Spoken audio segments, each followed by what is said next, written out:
Bienvenue dans ton espace sécuritaire.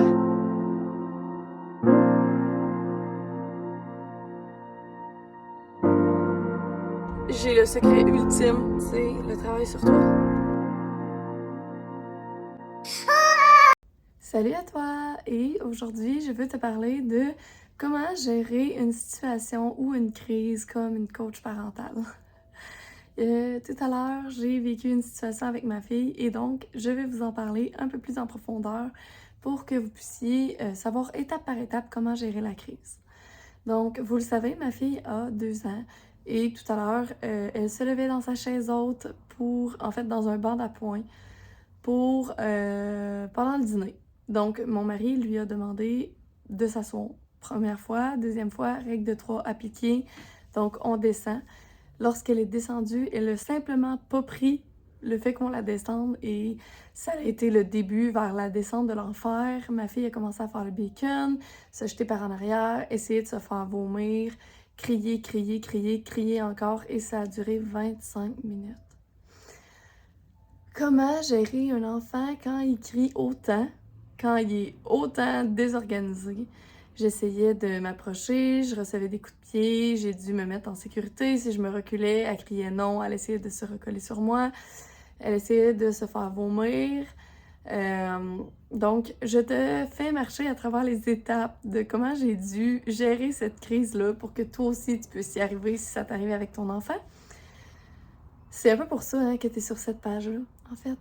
Pour avoir des conseils exclusifs. Alors, sortie de ma vie exclusivement, voici comment gérer la crise. Donc, premièrement, ce que j'ai fait, c'est que j'ai accepté ces émotions. Toutes les émotions sont valides. J'ai respecté le processus. Je ne sais pas combien de temps cette personne va être désorganisée, mais c'est mon rôle à moi de ne pas essayer de contrôler ses réactions, mais de contrôler mes réactions à moi. En fait, plutôt contrôler ses émotions, mais contrôler mes réactions à moi. Donc moi, je me suis assurée que moi, j'étais le pilier de calme. Je me suis assurée que moi, je pouvais prendre des respirations, que moi, j'étais à l'écoute de mon thermomètre intérieur. Donc le vert est environ ici, et là, c'est le jaune, puis le orange, puis le rouge, puis là, ça a sauté. Fait que j'étais à l'écoute de mon thermomètre intérieur, puis j'écoutais vraiment qu'est-ce qui se passait pour elle, pour moi aussi. Donc, au début, elle a fait la crise. Évidemment, elle voulait pas descendre. Donc, faut se dire aussi qu'elle était très, très, très, très, très fatiguée. On avait eu un matin comme vraiment intense. Elle s'est levée de bonne heure. On était allé au skatepark. On était allé au parc. On avait pris l'air tout le matin. Elle était brûlée. Je le savais qu'elle était déjà fatiguée. Donc ça l'a vraiment pesé dans la balance de la patience parce que je me suis dit, ouf, c'est vraiment pas facile pour elle en ce moment. Puis je pense que quand on change notre mindset de oh mon Dieu, c'est vraiment pas facile pour moi à ouais, c'est vraiment pas facile pour nous, ben on devient plus une équipe contre le problème que nous contre notre enfant qui est pas le problème en fait. Donc premièrement, c'est ce que je me suis dit. Je me suis dit, OK, c'est quoi les facteurs extérieurs? Le fait qu'on a été dehors, le fait qu'elle était fatiguée. C'est vraiment ce que je me suis demandé. Ensuite de ça, je me suis assurée de me réguler. Donc, regarder mon thermomètre intérieur. Quand je voyais que ça montait, que c'était intense, j'essayais de prendre des respirations. Et à un certain moment, là, vers le 15 minutes à peu près, qu'elle essayait encore de se faire vomir et que moi, je déteste le vomi pour mourir, à ce moment-là, j'étais plus calme. J'étais plus calme et je voulais pas faire le time-out. Le time-out étant l'isolement dans la chambre parce que d'habitude, on fait toujours un time-in. En ce moment, on était descendu dans sa chambre et je l'avais transportée jusque dans sa chambre en essayant de rester en sécurité parce qu'elle lançait tout et n'importe quoi. Elle essayait de se faire mal. Donc, je m'étais dit, elle va être plus en sécurité dans sa chambre. Donc, quand j'ai vu que ça dégénérait vraiment, l'étape 3, c'était vraiment de la mettre dans un lieu sécuritaire. Donc, on est descendu dans sa chambre et à un certain moment, là, mon thermomètre intérieur est en train de sauter. Fait que je me suis juste comme dit, je vais sortir. Fait que plutôt que de dire comme je vais sortir ou là, t'arrêtes immédiatement, même si c'est ça qui me passait par la tête. Et c'était sûr. J'étais rendue là. Il y avait plus de point de non-retour. J'ai simplement dit, en ce moment, tu essayes de faire mal à ton propre corps. C'est toi qui se fait mal. Puis, je comprends que t'es fâchée, mais si tu te fais mal à toi-même. Puis là, ça l'a juste envenimé encore plus. Elle s'est mise à crier encore plus. Donc, j'ai dit, Je me suis dit, si elle vomit, elle va vomir dans un bol. Fait que j'ai dit, je vais juste aller chercher un bol. Évidemment, je l'ai laissée seule avec ses grosses émotions pendant le temps que j'allais chercher un bol.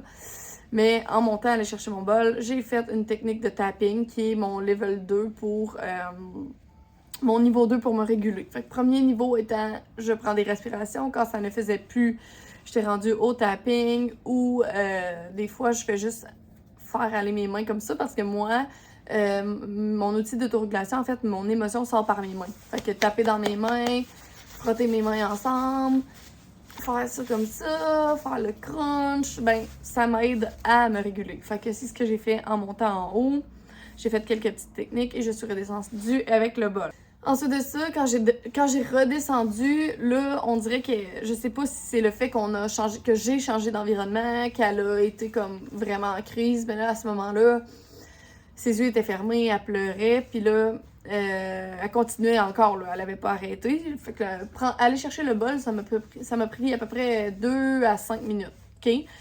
À ce moment-là, c'est la chose la plus bienveillante que je pouvais faire parce que je pouvais pas passer le relais. Mon mari était plus là. À ce moment-là, il était parti promener le chien.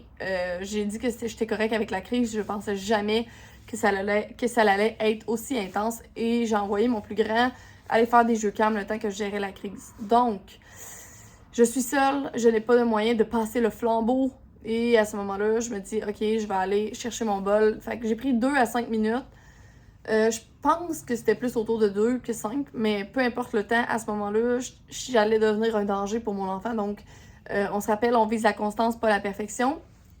Donc, à ce moment-là, je suis redescendue. J'ai dit, j'étais juste partie chercher un bol. Puis là, à ce moment-là, j'étais revenue au calme. Et j'ai donné le bol, ce qu'elle a lancé.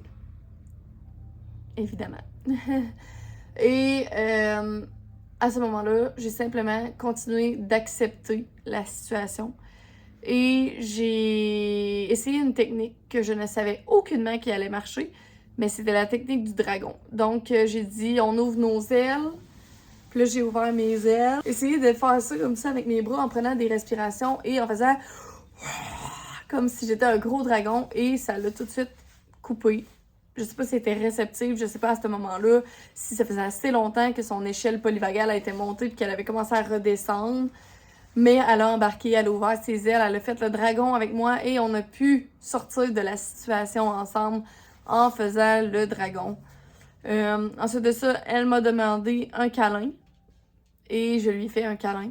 Et ensuite de ça, quand mon mari est arrivé, d'habitude, j'endors ma fille dans l'après-midi parce que sinon, elle ne dort pas. Et j'ai demandé à mon mari, je ne suis plus capable ni réceptive d'aller l'endormir. Je suis fatiguée, je suis drainée. Probablement que pour ça que je suis fatiguée aussi en ce moment.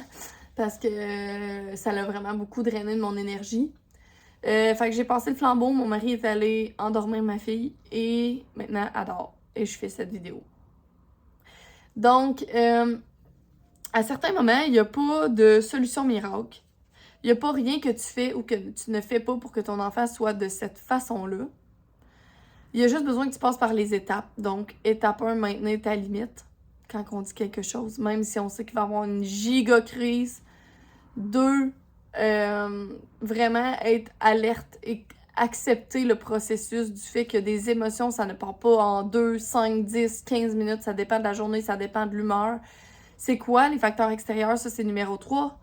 Numéro 4, se déplacer dans un environnement où on se sent bien si on voit qu'on a besoin de se mettre en protection ou que notre enfant, lui, est complètement pas réceptif.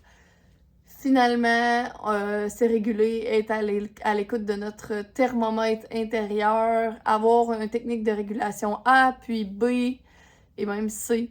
Et finalement, essayer de passer le flambeau si on est capable. Si on n'est pas capable, ben être drainé après, puis peut-être pleurer après, puis peut-être être au bout après, puis c'est normal. Parce que nos enfants sont incapables de se réguler et ils demandent à nous de le faire, mais à nous qu'on n'a jamais appris, ça prend toute notre petit change. C'est pas vrai qu'on se sent comme une fleur des îles après avoir géré une crise comme ça, c'est faux. On est fatigué, on est épuisé, surtout quand c'est le matin, que c'est arrivé 3-4 fois, parce que dans le 2 ans, c'est pas facile, les émotions. Mais sache que ça ne fait pas de toi un mauvais parent si tu as une mauvaise journée de parentalité, si tu n'as pas géré ça de cette façon-là. Tu peux t'écrire les étapes sur une feuille, c'est plus facile. Tu peux aussi faire un petit X sur le calendrier quand tu gères une bonne intervention, un CL5, une petite sieste, un petit café, une petite tisane, un cadeau, peu importe, qu'est-ce qui va te faire sentir mieux. Et je veux que tu saches que en tant que coach, ben aujourd'hui, je me suis coachée moi-même. Donc, ça se peut que tu te sentes que tu es en train de te coacher toi-même puis que tu es en train de te dire comment agir puis que ça a l'air pas naturel du tout. Mais c'est normal. Alors voilà.